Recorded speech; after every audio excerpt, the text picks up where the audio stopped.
Hindi nga makukumpleto ang ating Negros Occidental trip kung hindi natin mapupuntahan ang pinakasikat na beach sa Negros, ang Lacawon Island. So welcome back ulit mga langga, it's Zelos Mom and Fam again at ang aga nga namin mag-checkout dito sa hometown hotel dito sa Bacolod City. Dahil mahaba-haba pa nga ang aming lalakbayin dahil from Bacolod City ay pupunta kami ngayon sa may Cadiz City para nga tumawid sa Lacawon Island. Ano ba itong pinagsasabi ko?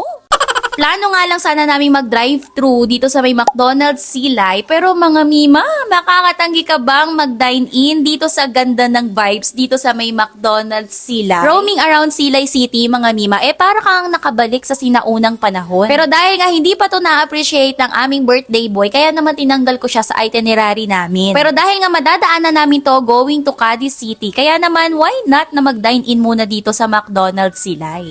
After breakfast nga namin mga mima, wala pang ang isang iglap, nakatulog na naman itong aming birthday boy, ay sana all. Fast forward mga mima, huminto nga muna kami dito sa may Manapla Market para nga bumili ng mga babaunin namin sa Lacawon Island. At dahil nga season dito ngayon ng lansones at rambutan, kaya naman ang mura lang din talaga ng bili namin. Nasa 40 pesos nga lang ang kilo ng rambutan dito mga mima, tapos yung lansones naman ay 80 pesos ang kada kilo. So mura siya ng parang 10 to 20 pesos para sa presyo dito sa Metro Manila. Around 7:30 mga mima, after ng maraming stopover, ay nakarating din kami sa Cadiz City. Andito kasi mga mima, yung mainland terminal going to Lacawon Island at dito na nga rin namin ipapark yung aming nirent na sasakyan. At dahil nga overnight tayo sa Lacawon Island, so bukod nga sa accommodation na binayaran ko online, nagbook na rin ako ng day tour online para makadiscount tayo ng 50 pesos. Ngayong season kasi mga mima, ang day tour rate nila including yung round trip boat transfer ay 650 pesos kapag walk-in at 600 pesos lang kapag nabook mo na siya online, pero dito mo rin sa terminal yon babayaran. For children naman mga mima, 4 years old and below ay libre pa nga, kaya naman for adults lang ang binayaran natin. Etong day tour rate pala nila mga mima, kasama na pala dito yung magiging cottage ninyo. So pwede kayong pumunta ng mas maaga sa island, katulad nga nung ginawa namin habang nag-aantay ng check-in time dahil 12 PM pa nga daw yung standard check-in time nila. Dito naman sa bridge mga mima ko, patawid sa may island, ay nangangatugtuhod nga itong ating birthday boy, kaya no choice ang mima nyo kundi buhatin siya. At dahil nga Instagrammable ang tulay na ito, hindi pwedeng hindi magpipicture at magbibideo ang mga lola nyo.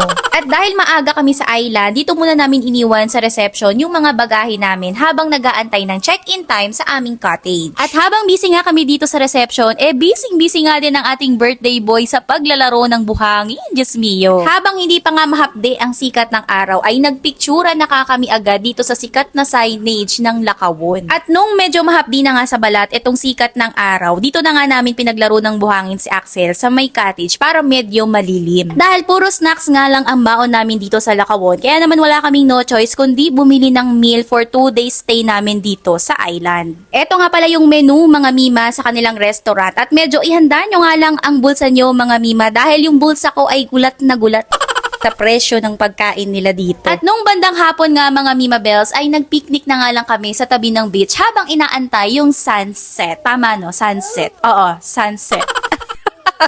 Sa tabi ng beach mga mima ko ay merong swing, kaya hindi natin pwedeng palagpasin dahil itong spot na ito ay perfect pang photo op mga mima. Sa hindi nga kalayuan ay natatanaw nga ni Axel itong dalawang lola niya na nagsuswimming, kaya naman itong batang ito ay hindi talaga paawat kahit hindi pa siya nakadamit ng pang swimming. Hindi ko sure kung sa lahat ng season, pero ngayong September mga mima ay walang kaalon-alon dito sa beach ng Lacawon. Kaya naman talagang na-enjoy siya ng aking toddler at ng mga kasama nating thunders dahil kahit gaano nga kalayo ang baybayin mo sa dagat ay hanggang tuhod mo lang talaga. Sa sarap nga ng kwentuhan namin mga mima ko, hindi na nga namin namalaya na naubos din namin yung mga baon naming prutas at mga snacks. Sabi ko pa nga parang ang dami naming napamiling baon pero hindi na pala aabutin ng day 2. Diyos mio. Inabot na nga rin kami ng dilim sa labas ng accommodation mga mima ko. Dito na nga muna nagtatapos ang ating day 3 ng ating Negros trip mga mima. At samahan nyo pa rin kami sa aming day 4 dahil babalik nga tayo sa Bacolod City. So yun lang, bye muna.